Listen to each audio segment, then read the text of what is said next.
No. Once we are ready to roll. Okay.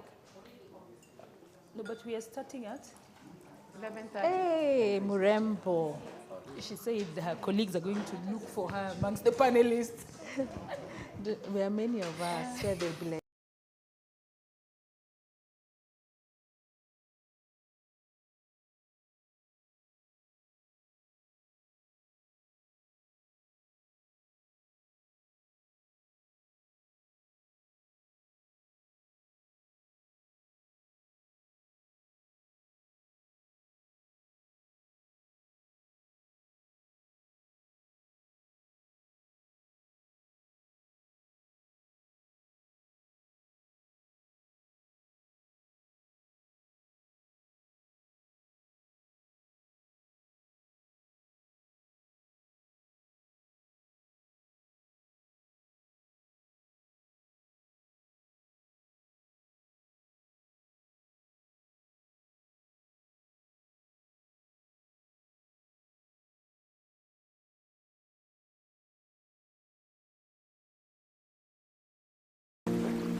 ActionAid International and East Africa Philanthropy Network are partnering to bring you this webinar, but we will be discussing the strategic value of partnerships between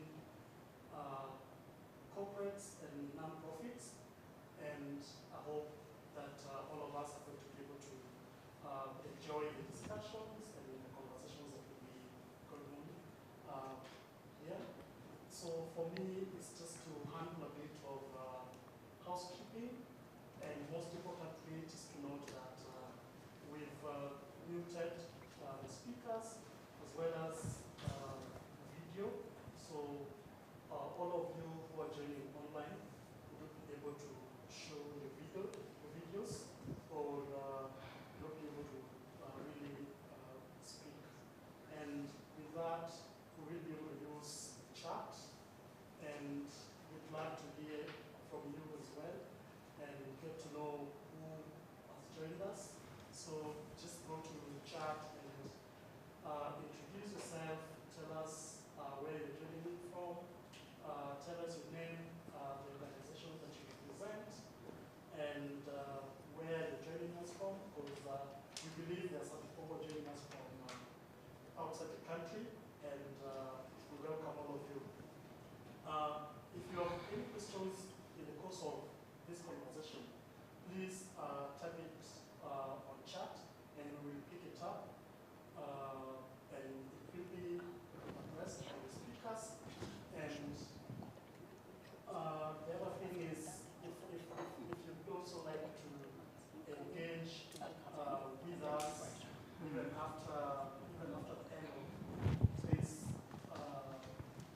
session, then we also provide you with our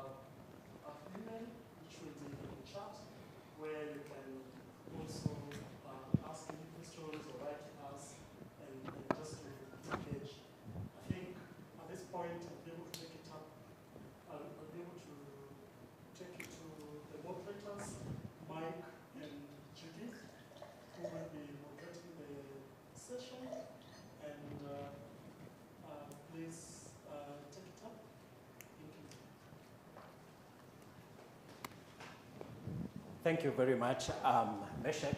We want to welcome all of you. My name is Michael Maera, and I work with the East Africa Philanthropy Network.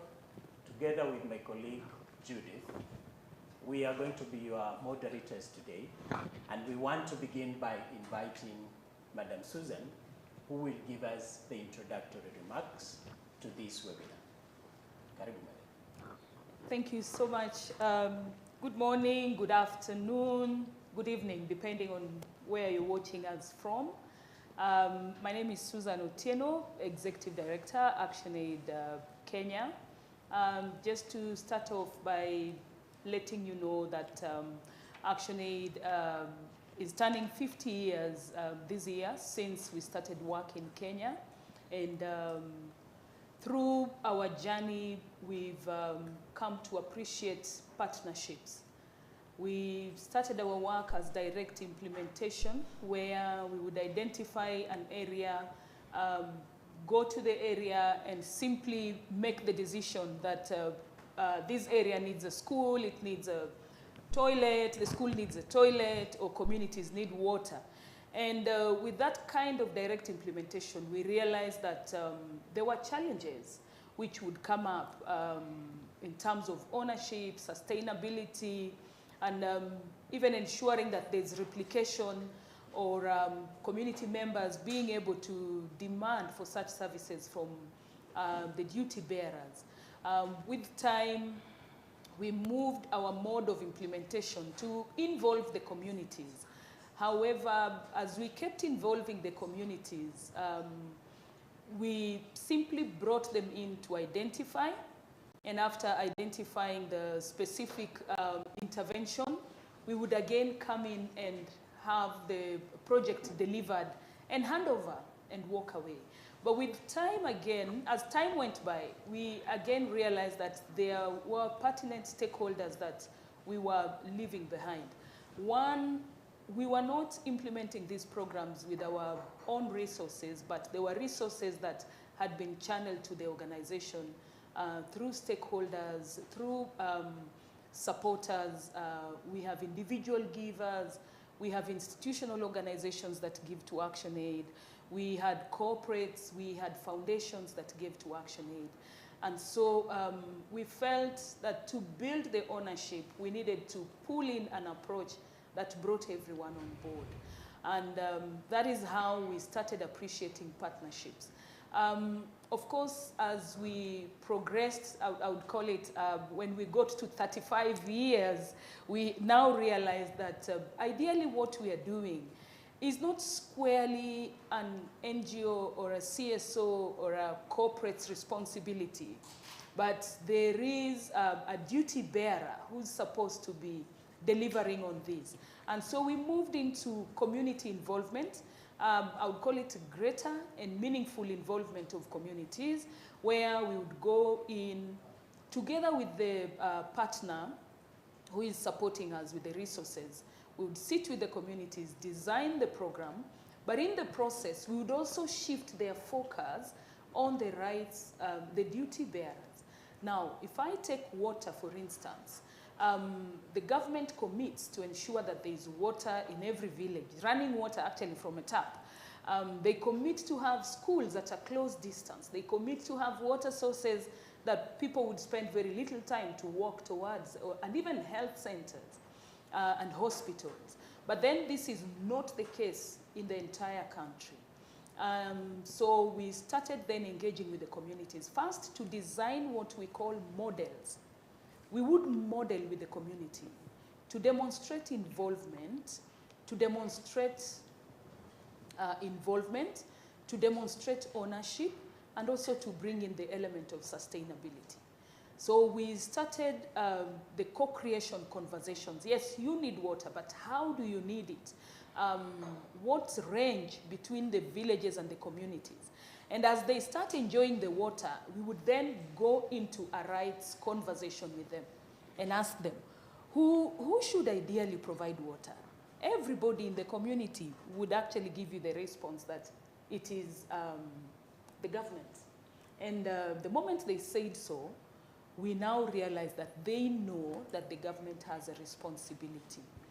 And we also started letting the communities know that what we do as non-profit organizations is to seek well-wishers, to seek partners, to seek stakeholders who equally have a responsibility, but ultimate responsibilities with the government.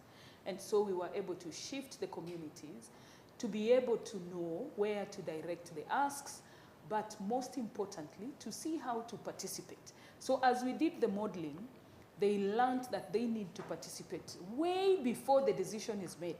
How do they participate in the budgeting? And how do they make sure that they've put the community needs and priorities well packaged, develop their capability to speak for themselves and go and interact with the government? But also, how do they build in accountability? As they're interacting with the government, they're also building in accountability. And that accountability is what we've been able to do, I would say, at age 40. We've been able to work with these communities and now bring in the true understanding of accountability. That if you demand accountability from a government, they will demand that accountability from you. And the exercise that we do with them is to bring the stakeholders, to bring the corporates, for instance, who partner with us, take them to the community and let the community have a conversation with them. Then they've grown that culture of being able to account. So we are here today to have this conversation on partnerships between corporates and non-profit organizations. But what will be very interesting is to see how we are building the joint understanding, how we bring in the joint collaborations and other approaches that bring us into success. Maybe from where you're seated, when you hear corporates, you're thinking profit, but with profit without people can't be appreciated at the end of the day. And that is why, as non-profit organizations, we found it fit to work with corporates. And you will get to learn from the panelists who are here, who are equally engaging in that kind of the model, engaging with the corporates to be able to model to the communities, but ensure that the communities continue holding governments accountable, contributing in the decision making, building in and participating in leadership, and equally becoming leaders. As we continue, we'll get to hear of some of the examples where we've had women, for instance, who couldn't speak before to express their interest, but because there was funding and they participated in the design, in the co-creation, their capacity was built, and they are now able to face the government. And most importantly, many of them have even gone into politics. If you look through the number of women, these just ended elections, the number has gone up. And we are proud as non-profit organizations, the kind of contribution that we've brought to ensure that we have the communities coming out to take leadership and participate in the decision making.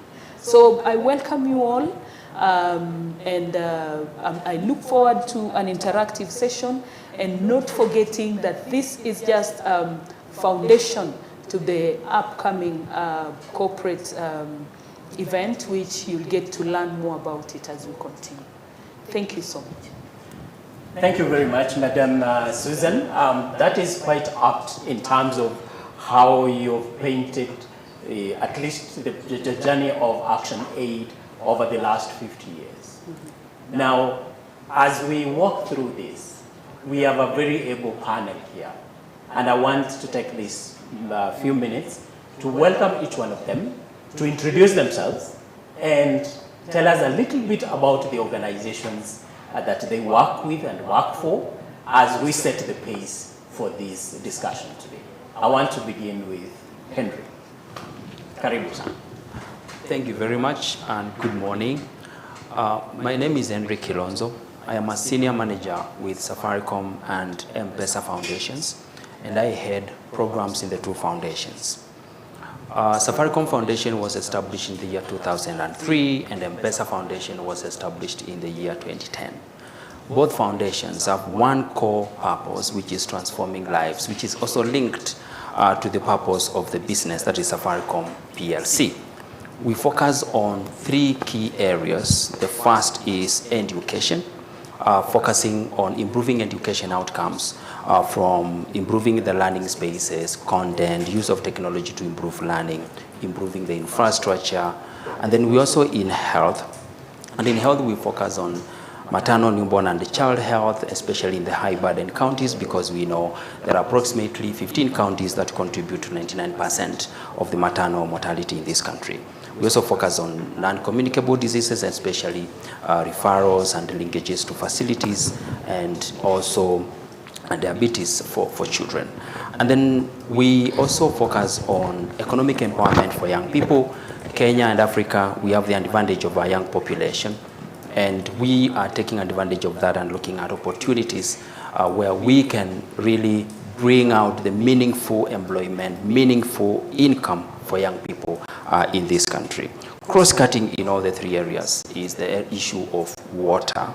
And that's the reason we are here, and also having partnered with ActionAid for the last 12 years, reaching more than 300,000 Kenyans in this country.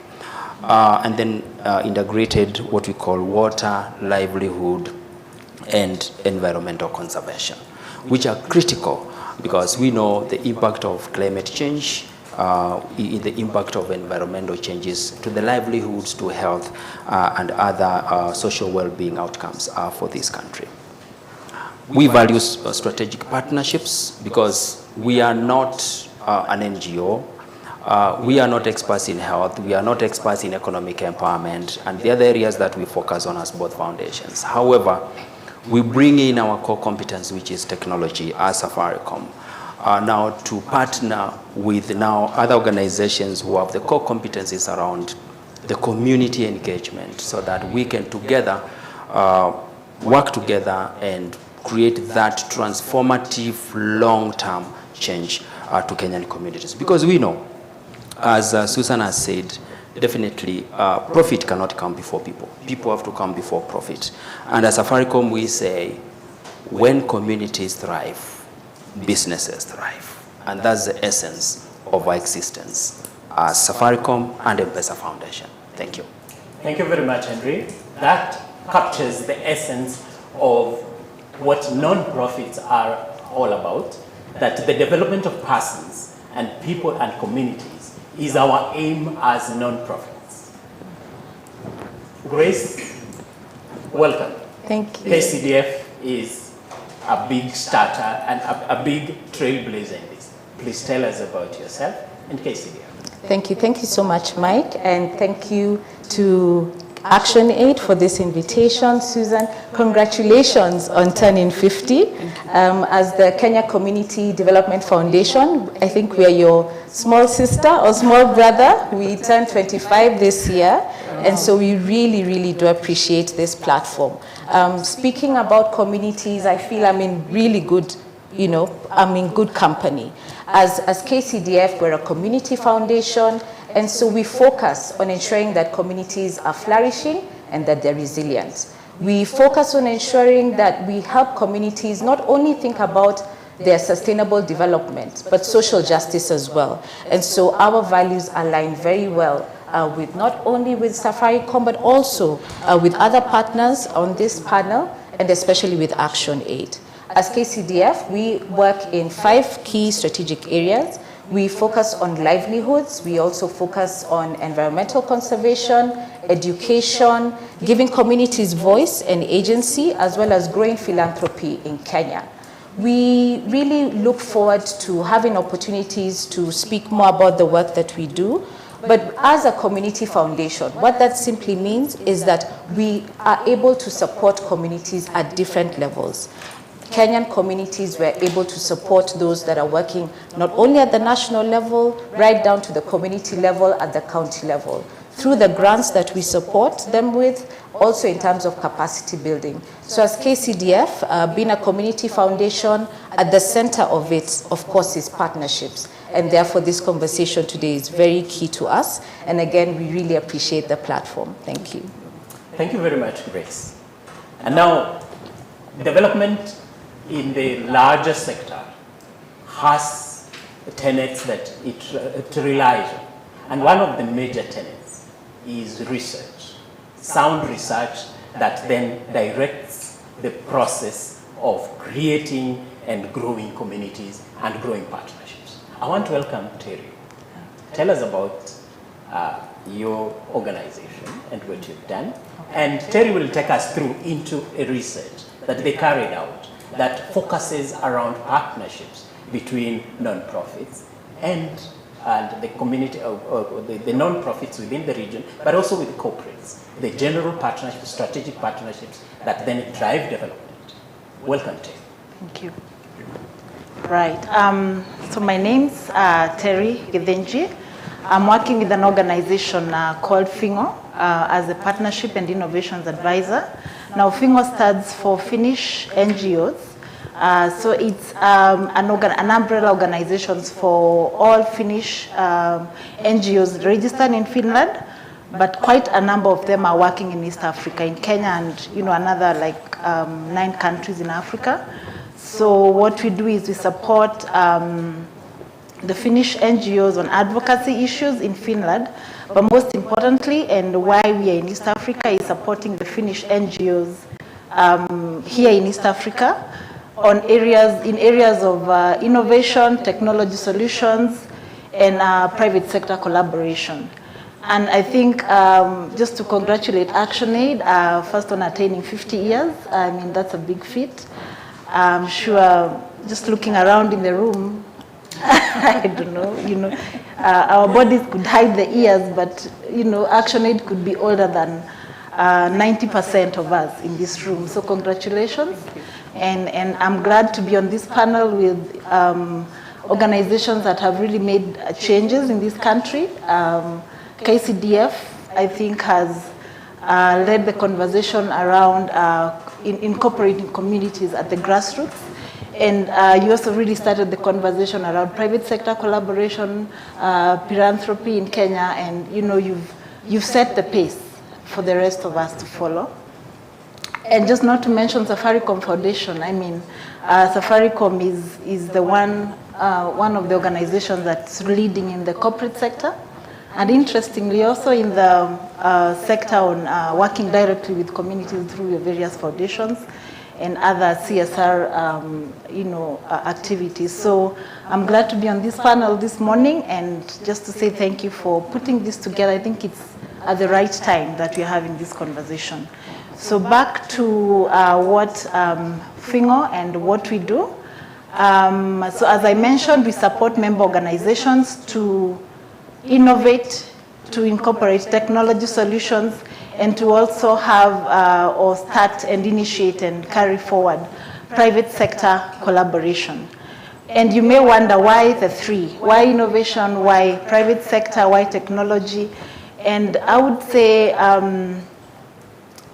private sector collaboration, or working in partnership between institutions, that is the government, NGOs, private sector, academia. FINGO, we also look at partnership between these organizations and academia. I think it's the next big thing.